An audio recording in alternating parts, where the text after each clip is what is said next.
Hi everybody and welcome. I'm coming at you today from a very rainy, nasty day here in South Carolina, where apparently we've been doing camping all wrong.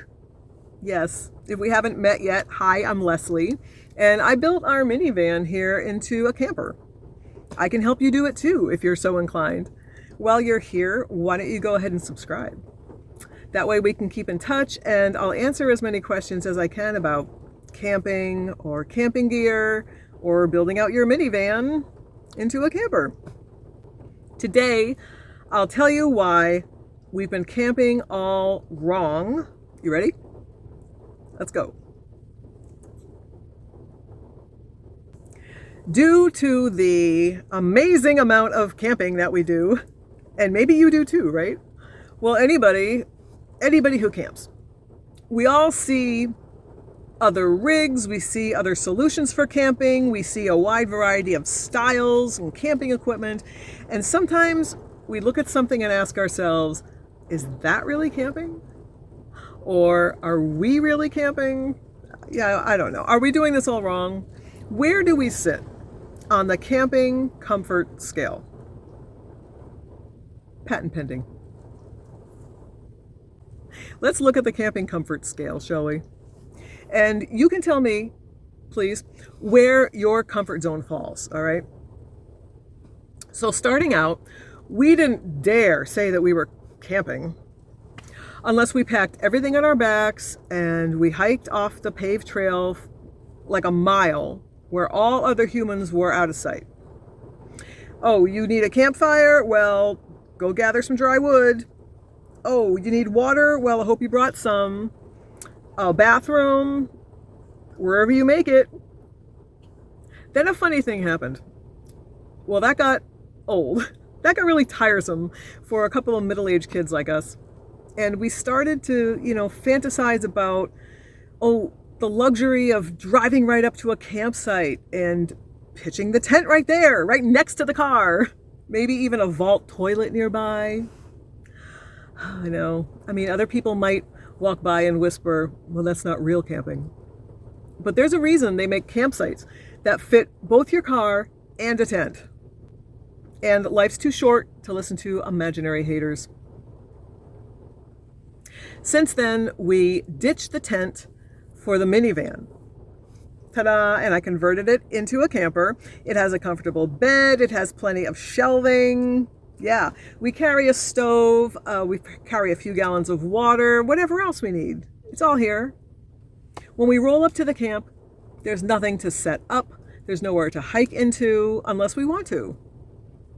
We can even find a parking spot to stealth camp on a city street if we want to and spend the night there.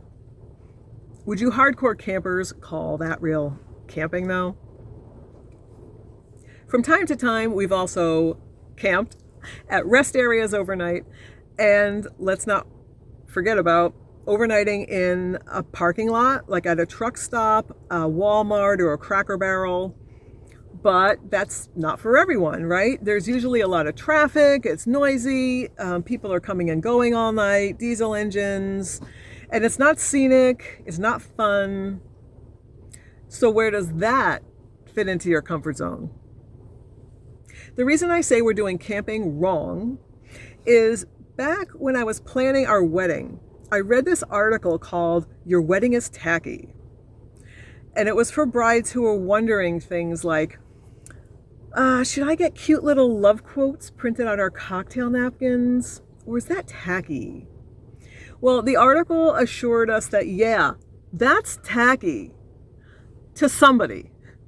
But it's also a dream wedding must-have to somebody else. And it's also a big splurge to somebody else. It's too extravagant. So who knows? You have to decide, okay? Same thing with camping. You and I are doing it all wrong according to someone. So in the end, you have to answer to you and only you. Next on the camping comfort scale is boondocking. I love boondocking. My only problem with it is that our minivan doesn't carry as much as the larger campers, so we can't stay out in the wilderness as long. And really, to be honest, I get bored. I want to visit museums. I want to visit cool little local coffee shops. I want to see interesting architecture. So, although I like it, a little boondocking goes a long way for me. Moochdocking, yes, that's more my speed. Moochdocking is when you mooch off your friends or family by camping in their driveway. It usually means you're staying with people you like. They'll probably let you use the bathroom. They might even make you breakfast. It's so civilized. And they get to enjoy house guests without actually having to make room for you in their house. So, win-win. Not quite camping, and sometimes just a local party zone are those city park campsites. Have you ever stayed in one of those? It's kind of crazy sometimes. You could camp where everyone's mostly left unsupervised. Anybody can come and go at all hours. Nobody cares. The grounds have very little maintenance or oversight. There's potential for beer-fueled fights at 2 a.m. It's not really like peaceful or serene. And it's not my favorite choice, but we have sucked it up and camped in a city park campground when we've had to. How about you? Next are long-term / short-term RV parks. These are pretty utilitarian grounds, like one step away from a mobile home park, but not as pretty. Basically just a parking lot for your camper. Your neighbor might be 10 feet away from your rig. They might be staying for a few days or a whole season, or they might have dug in and put the rig on cinder blocks and built themselves a deck, for a few $100 a month, like as a rent situation. That could be a great solution for the right person. But not for me. No way. I want to move. They're doing it all wrong. Much more popular, and probably the most popular on the camping comfort scale, are state and national parks. Yeah, or, the facilities like national forests or seashores or waterways, that kind of thing. But are Yellowstone or Glacier or Grand Canyon National Park all there cracked up to be? One thing we love about the state and national park campgrounds is the wholesome activity. Families toasting marshmallows together, a couple of kids running around on their bikes. So festive. But that can tip real fast.